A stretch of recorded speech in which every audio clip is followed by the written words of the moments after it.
এইবার দেখো তোমরা, এইবার আমরা শিখবো কোনো একটা সংখ্যা মৌলিক নাকি যৌগিক তা নির্ণয়ের জন্য ফ্লোচার্ট। তোমরা যারা প্রোগ্রামটা এখনো দেখো নাই, আগে প্রোগ্রামটা ভালো মতো বুঝবা, তাহলে ফ্লোচার্ট বুঝতে পারবা, ঠিক আছে? তাহলে দেখো, প্রথমে আমরা কি ফ্লোচার্টে কি করি বলো তো? শুরু করি, তাই না? প্রথমে আমরা কি করি? শুরু করি। তাহলে দেখো, লিখলাম স্টার্ট, START, প্রথমে কি লিখলা? স্টার্ট। তারপরে দেখো কোনো একটা সংখ্যা, এই যে সংখ্যাটা নিবা, তাহলে সংখ্যাটা আমরা জানি ইনপুট আউটপুটের ক্ষেত্রে কি বলতো? সামান্তরিক। তাহলে শুরু করলা, একটা সংখ্যা নিলা, সংখ্যাটা কি বলো? n। শুরু করলা, ইনপুট হিসেবে একটা সংখ্যা নিলা, তারপরে কি বলো? Count equal 0।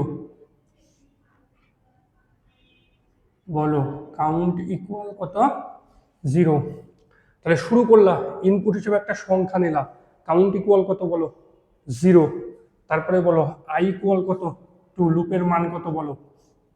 i ইকুয়াল কত? 2। আগে আমরা শর্ত সঠিকটা চিন্তা করি, হ্যাঁ? শর্ত সঠিক হলে কি হবে দেখো, i ইকুয়াল 2, তারপরে কি একটা শর্ত, এই যে একটা কি শর্ত, বলো শর্ত কি? এই যে শর্ত হচ্ছে i লেস দেন n।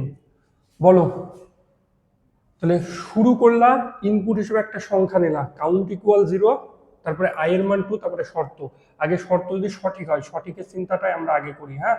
বলো, শর্ত যদি সঠিক হয় তাহলে আবার আর একটা শর্ত না? শর্ত সঠিক হলে বলো কি হবে? শর্ত সঠিক হলে দেখো, হ্যাঁ, শর্ত সঠিক হলে হচ্ছে আবার কি আর একটা শর্ত, বুঝিও। দেখো, এটা রম্বস চিহ্ন, তোমরা একটু চিহ্নগুলো ভালো দেখা দেবা, হ্যাঁ? তাহলে শুরুর মান 2, শর্ত সঠিক, শর্ত সঠিক হলে কি? এই যে আবার আর একটা শর্ত, শর্ত সঠিক হলে কি বলতো? আবার আর একটা শর্ত। এবার আসো, এই শর্ত যদি সঠিক হয় তাহলে কাউন্টের মান কি হবে বলো? এই শর্ত যদি সঠিক হয় তাহলে কাউন্টের মান হচ্ছে বেড়ে যাবে, ঠিক আছে? COUNT, কাউন্ট প্লাস প্লাস, হ্যাঁ?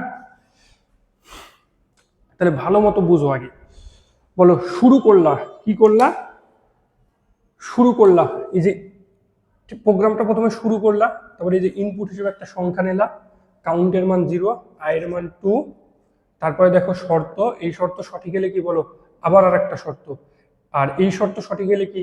কাউন্টের মান বেড়ে যাবে, আগে সঠিক আছে, কাউন্টার মান বেড়ে গিয়ে ব্রেক হবে, হ্যাঁ? ব্রেকটা আসতেছি। তারপরে কি বলতো? এই যে মানটা কি বেড়ে গেল না? তারপরে কি মানটা বেড়ে গেল, বলো লুপের মান বাড়বে, তাই না? বলো লুপের মান কত বাড়লো? দেখো, এক এক করে বাড়লো, কত করে? এক এক করে। তাহলে কি লিখবা? i plus plus. লুপের মান বেড়ে আবার কোথায়? শর্তে আসছে না? তাহলে এই যে এটা কোথায় যাবে? এই শর্তে। এখন বলো, এটা মূল শর্ত, এই মূল শর্ত যদি কখনো মিথ্যা হয় তাহলে লুপটা শেষ। তো লুপ শেষ কোথায়? এখানে না? তাহলে মূল শর্ত যদি মিথ্যা হয় কি হবে সেটা আসতেছে, মূল শর্ত হলে মিথ্যা হলে লুপটা শেষ। আর বলো, এই শর্ত যদি সঠিক হয়, এই শর্ত সঠিক হলে কাউন্টের মান বাড়তেছে, কাউন্টের মান যদি বেড়ে যায়, কাউন্টের মান বেড়ে গিয়ে কি? এই শর্ত সঠিক হলে কাউন্টের মান বাড়তেছে, যে শর্ত সঠিক হলে কাউন্টের মান বাড়লো, ঠিক আছে? তারপরে ব্রেক, ব্রেক মানে কি? লুপ বন্ধ না? তাহলে এই যে আসো, ব্রেক মানে লুপ বন্ধ, এই জায়গায় গেল, হ্যাঁ? এইবার আসো, তাহলে এই শর্ত যদি সঠিক হয় তাহলে তো নিচে আসবে, আর এই শর্ত মিথ্যা হলে তো লুপটাই শেষ। তাহলে এই শর্ত যদি সঠিক হয় তাহলে এই শর্ত সঠিক হলে কাউন্টের মান বাড়বে, তারপরে কি বলো? কাউন্টের মান বেড়ে ব্রেক, ব্রেক মানে কি? এই যে এদিকে গিয়ে লুপ বন্ধ, ঠিক আছে? আর বুঝিও এই শর্ত সঠিক, কিন্তু এই শর্তই যদি মিথ্যা হয়, এই যে এই শর্ত যদি মিথ্যা হয় কি হয়? এই শর্ত যদি মিথ্যা হয় তাহলে কি এই যে কাউন্টের মান কি বাড়বে না ভিতরে ঢুকবে না? তাহলে এই শর্ত যদি মিথ্যা হয়, বুঝিও এই শর্ত মিথ্যা হলে কি হবে? এই যে এই শর্ত মিথ্যা হলে ঘুরে মান বাড়তেছে না? সেটাই করব, এই শর্ত যদি মিথ্যা হয় তাহলে কি? এই যে এই শর্ত মিথ্যা হলে কি করবে? মান বাড়বে। এই শর্ত মিথ্যা হলে, এই যে এই শর্ত যদি সত্য হয় তাহলে তো ভিতরে ঢুকবে, আর এই শর্ত মিথ্যা হলে দেখো এই পাশ দিয়ে এসে মানটা বাড়বে, হ্যাঁ? মানটা, তাহলে এই শর্ত মিথ্যা হলে যে এই পাশে এসে মানটা বেড়ে আবার শর্তে চলে যাবে, ঠিক আছে? এই গেল। তাহলে দেখো লুপের কাজটুকু আমাদের মোটামুটি শেষ, ঠিক আছে? এখন এই মূল শর্ত মিথ্যা হলে লুপ শেষ, লুপ শেষ হলে এখানে, তাহলে এইখানে আর একটা কি করবে বলো? শর্ত চেক করবে। তাহলে এই শর্তটা কি আমাদের? যে n লেস দেন ইকুয়াল কত? 1। তাহলে n লেস দেন ইকুয়াল 1, এই শর্ত যদি সঠিক হয়, এই শর্ত যদি সঠিক হয়, তাহলে কি প্রিন্ট করবে বলো? Print in is not prime বা কি কম্পোজিট নাম্বার। ঠিক আছে, তাহলে এই শর্ত সঠিক হলে প্রিন্ট করবে এটা, আর এই শর্ত সঠিক না হলে কি পরের শর্ত চেক করবে। তাহলে এই শর্ত সঠিক হলে কি করবে? এই শর্ত সঠিক হলে এটা প্রিন্ট করবে, আর এই শর্ত সঠিক না হলে কি এই যে পরের শর্ত চেক করবে। হ্যাঁ, দেখো পরে আরেকটা শর্ত কি দেওয়া আছে বলো তো? পরে আরেকটা শর্ত দেওয়া আছে হচ্ছে, আমার চিত্রগুলো একটু সুন্দর হইতেছে না, তোমরা একটু দেখে নিও। পরে আরেকটা শর্ত দেওয়া আছে, যদি কাউন্ট ইকুয়াল কি হয়? জিরো হয়। কাউন্ট ইকুয়াল কি হয়? জিরো হয়। তাহলে এটা কি সংখ্যা বলো? এই শর্ত যদি সঠিক হয় তাহলে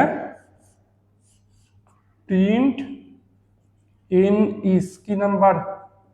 প্রাইম নাম্বার, মানে মৌলিক সংখ্যা। ঠিক আছে, আর এই শর্ত যদি মিথ্যা হয়, এই শর্ত সত্য হলে এটা, এই শর্ত মিথ্যা হলে এটা চেক করবে, আর এই শর্ত মিথ্যা হলে, এই শর্ত সত্য হলে মৌলিক সংখ্যা, এটা যদি মিথ্যা হয় তাহলে print in is composite number.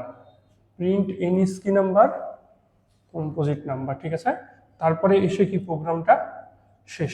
এখন বলো, এই শর্ত যদি সত্য হয় তাহলে এটা মৌলিকও না যৌগিকও না, তাহলে এই শর্ত সত্য হলে কি এসে প্রোগ্রামটা শেষ, আর এই শর্ত মিথ্যা হলে এটা চেক করবে। এটা যদি সত্য হয় তখন মৌলিক সংখ্যা হয় কি এদিকে এসে শেষ, আর এটাও সত্য না হলে, এটাও সত্য না হলে এটা যৌগিক হয়ে শেষ। ঠিক আছে, আর প্রিয় শিক্ষার্থীরা, এই তো এ পর্যন্ত থাকুক আজকে। হ্যাঁ।